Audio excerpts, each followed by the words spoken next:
भाजपा संगवारी के पॉडकास्ट में आपका स्वागत है। आज हम बात करेंगे कि नरेंद्र मोदी सरकार के 9 साल में किस तरह से भारत वैश्विक और आर्थिक महाशक्ति के रूप में उभरा। मोदी सरकार के 9 साल सेवा, सुशासन और गरीब कल्याण में वैश्विक अर्थव्यवस्था पर जोर दिया गया। अंतर्राष्ट्रीय मुद्रा कोष ने भारत को दुनिया में सबसे तेज गति से बढ़ती हुई प्रमुख अर्थव्यवस्था के रूप में स्वीकार किया है। और ये ऐसे ही नहीं हुआ, बल्कि प्रधानमंत्री नरेंद्र मोदी की दूरदर्शिता के परिणामों के कारण हुआ।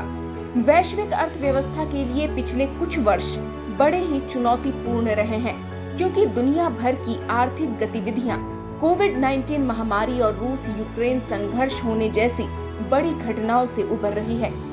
एक तरफ जहां दुनिया अपने पांव जमाने के लिए संघर्ष कर रही है, वहीं दूसरी ओर भारतीय अर्थव्यवस्था नए पायदान पर चढ़ती जा रही है। अंतर्राष्ट्रीय मुद्रा कोष ने वैश्विक आर्थिक विकास के मुद्दे पर व्यक्त किए गए अपने नवीनतम अनुमानों में भारत को दुनिया में सबसे तेज गति से बढ़ती हुई प्रमुख अर्थव्यवस्था के रूप में स्वीकार किया है। वस्तु और सेवा कर संग्रह में भारी बढ़त, पूंजीगत व्यय परिव्यय में वृद्धि और निर्यात में हो रही रिकॉर्ड बढ़ोतरी एक जीवंत तथा आगे बढ़ती हुई भारतीय अर्थव्यवस्था का संकेत है, जो अब कोविड महामारी के प्रकोप से उबर चुकी है। इसका श्रेय कोविड महामारी के दौरान और उसके उत्तरोत्तर की आर्थिक नीतियों के प्रबंधन के लिए न केवल मोदी सरकार के समग्र दृष्टिकोण को दिया जा सकता है, बल्कि अर्थव्यवस्था को सशक्त करने के उद्देश्य से वर्ष 2014 के बाद लगातार हो रहे प्रयासों को भी दिया जा सकता है। नरेंद्र मोदी सरकार द्वारा शुरू किए गए संरचनात्मक सुधारों ने भारतीय अर्थव्यवस्था को पहले से बहुत मजबूत किया है और इसे कोविड महामारी के अभूतपूर्व प्रभावों का सामना करने के लिए भी सक्षम बनाया है। मोदी सरकार ने भारत को विनिर्माण क्षेत्र में आत्मनिर्भर बनाने के उद्देश्य से आत्मनिर्भर भारत के साथ साथ मेक इन इंडिया पहल के तहत कई कार्यक्रम शुरू किए हैं। प्रोडक्शन लिंक्ड इंसेंटिव योजना से इस क्षेत्र को और अधिक प्रोत्साहित किया गया है। उत्पादन से जुड़ी इस प्रोत्साहन योजना को लाने के पीछे का उद्देश्य घरेलू विनिर्माण को वैश्विक स्तर पर प्रतिस्पर्धी बनाना और व्यावसायिक गतिविधियों के लिए घरेलू कारोबारियों को तैयार करना है। पीएलआई योजनाओं ने रोजगार के लाखों अवसर सृजित किए हैं और भारतीय अर्थव्यवस्था को विकास के तीव्र पथ पर बनाए रखा है। भारत पहले मोबाइल फोन का एक बड़ा आयातक था, लेकिन अब एक वैश्विक विनिर्माण केंद्र बन चुका है।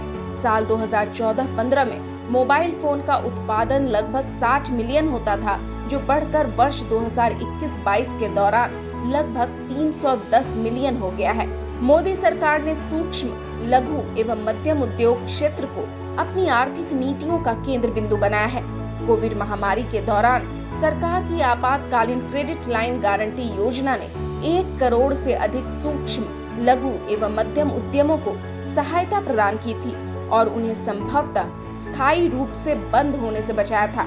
इसके अलावा एमएसएमई की परिभाषा में संशोधन भी किया गया। श्रम तथा पर्यावरण कानूनों में परिवर्तन जैसे सुधारों ने सूक्ष्म, लघु एवं मध्यम उद्यम क्षेत्र को अपने कामकाज का विस्तार करने और विकास की दिशा में आगे बढ़ने का मार्ग प्रशस्त किया है। प्रधानमंत्री नरेंद्र मोदी ने देश के रोजगार उपार्जकों को लगातार नवाचार करने और भारत को आत्मनिर्भर बनाने की दिशा में उनके प्रयासों को हर संभव सहायता प्रदान करने का आश्वासन दिया है। भारतीय सेमीकंडक्टर मिशन यानी ISM के लिए उनके व्यक्तिगत ध्यान व सहयोग तथा भारत में सेमीकंडक्टर और डिस्प्ले मैन्युफैक्चरिंग इकोसिस्टम के निर्माण की दृष्टि से परिलक्षित होता है। यह भारत को ऐसी विनिर्माण क्षमताओं वाले कुछ प्रमुख देशों में से एक बना देगा। भारत प्रधानमंत्री मोदी के गतिशील नेतृत्व में वित्त वर्ष 2021-22 के दौरान 83.57 अरब अमेरिकी डॉलर का अपना उच्चतम वार्षिक प्रत्यक्ष विदेशी निवेश प्रवाह प्राप्त करने के साथ ही एक पसंदीदा निवेश स्थल के रूप में उभर कर सामने आया है। मोदी सरकार ने भारतीय निर्यात को बढ़ावा देने के साथ साथ साल 2030 तक भारतीय उत्पादों एवं सेवाओं के निर्यात को 42 ट्रिलियन तक ले जाने के लिए एक नई विदेश व्यापार नीति की भी घोषणा की है।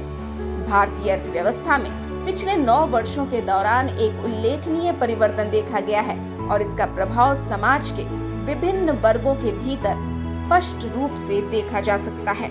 भाजपा संगवारी के पॉडकास्ट में आज के लिए बस इतना ही। हम आपसे आगे भी कई मुद्दों पर बात करने के लिए आते रहेंगे। तब तक के लिए मुझे दीजिए इजाजत। नमस्कार।